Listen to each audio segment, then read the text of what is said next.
Diem. Assalamualaikum warahmatullahi wabarakatuh. Halo teman-teman, saya Intan Indah Sulistiani dari kelas 2DD02 Fakultas D3 Bisnis dan Kewirausahaan, Program Studi Manajemen Pemasaran Universitas Gunadarma. Oke, dalam pembahasan video kali ini, saya akan membahas mengenai sejarah dan perkembangan multimedia. Sebelum memasuki materi, kita harus tahu dulu nih, apa sih multimedia itu? Jadi, secara bahasa, multimedia terdiri dari dua suku kata, yaitu multi dan media.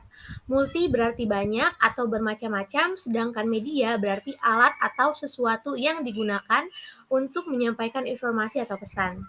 Jadi dapat disimpulkan bahwa multimedia yaitu alat-alat yang digunakan untuk menyampaikan informasi.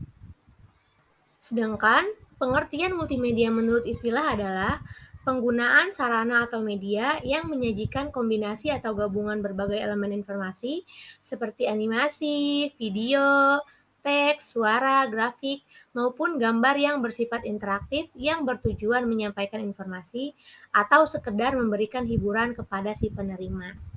Nah, setelah mengetahui apa itu multimedia, sekarang kita lanjut yuk ke pembahasan selanjutnya, yaitu sejarah multimedia. Jadi, pada awalnya, istilah multimedia itu berawal dari teater, bukan dari komputer. Pertunjukan yang memanfaatkan lebih dari satu media seringkali disebut pertunjukan multimedia, di mana pertunjukan multimedia mencakup monitor video, visual, dan karya seni manusia sebagai bagian dari pertunjukan. Sistem multimedia dimulai pada akhir 1980-an dengan diperkenalkannya HyperCard oleh Apple pada tahun 1987 dan pengumuman oleh IBM pada tahun 1989 mengenai perangkat lunak Audio Visual Connection. Pada tahun 1994, diperkirakan ada lebih dari 700 produk dan sistem multimedia di pasaran. Baik, itulah sedikit pembahasan mengenai sejarah multimedia. Kita lanjut ke pembahasan selanjutnya, yaitu tokoh-tokoh penemu teknologi multimedia. Yang pertama itu ada Thomas Alva Edison. Selain seorang penemu lampu atau bolham, Thomas Alva Edison juga adalah orang yang bertanggung jawab atas penemuan satu kamera film di tahun 1887.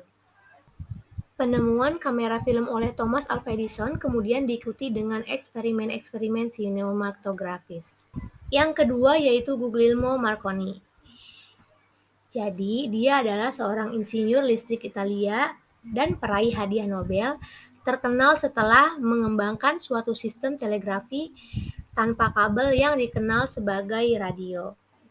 Dan pada tahun 1995, ia mengirimkan transmisi radio nirkabel pertamanya di Pontecchio, Italia.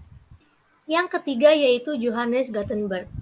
Jadi dia adalah seorang pandai logam dan penemu berkebangsaan Jerman yang memperoleh ketenaran berkat sumbangannya di bidang teknologi percetakan pada tahun 1959-an. Yang kelima, William Caxton. Dia adalah orang yang pertama kali memperkenalkan mesin cetak di Britania Raya. Yang kelima yaitu ada Alexander Graham Bell. Jadi dia adalah seorang ilmuwan, pencipta, dan pendiri perusahaan telepon Bell. Selain karyanya dalam teknologi telekomunikasi, ia juga menyumbangkan kemajuan penting teknologi penerbangan dan hidrofoil. Wow, keren banget kan? Dan yang keenam yaitu John Logie Baird. Dia adalah penemu yang pertama kali menunjukkan bahwa citra visual bergerak dapat ditransmisikan pada perangkat televisi. Jadi dia itu adalah penemu pertama televisi. Baik, memasuki pembahasan selanjutnya yaitu mengenai perkembangan multimedia. Dalam perkembangan saat ini, multimedia memiliki peranan yang penting dalam kehidupan kita di masyarakat. Perkembangan teknologi multimedia membuka potensi besar dalam perubahan cara belajar, cara memperoleh informasi, dan sebagainya. Dengan perkembangan multimedia ini juga membuka peluang bagi masyarakat untuk mempermudah aktivitas mereka sehari-hari seperti berkomunikasi dengan orang lain, berinteraksi, bekerja, atau bahkan untuk media hiburan. Dan seperti yang kita ketahui saat ini, komputer multimedia telah menjadi suatu kebutuhan bagi kalangan bisnis, pendidikan, hiburan, bahkan kesehatan. Misalnya dalam bidang pendidikan.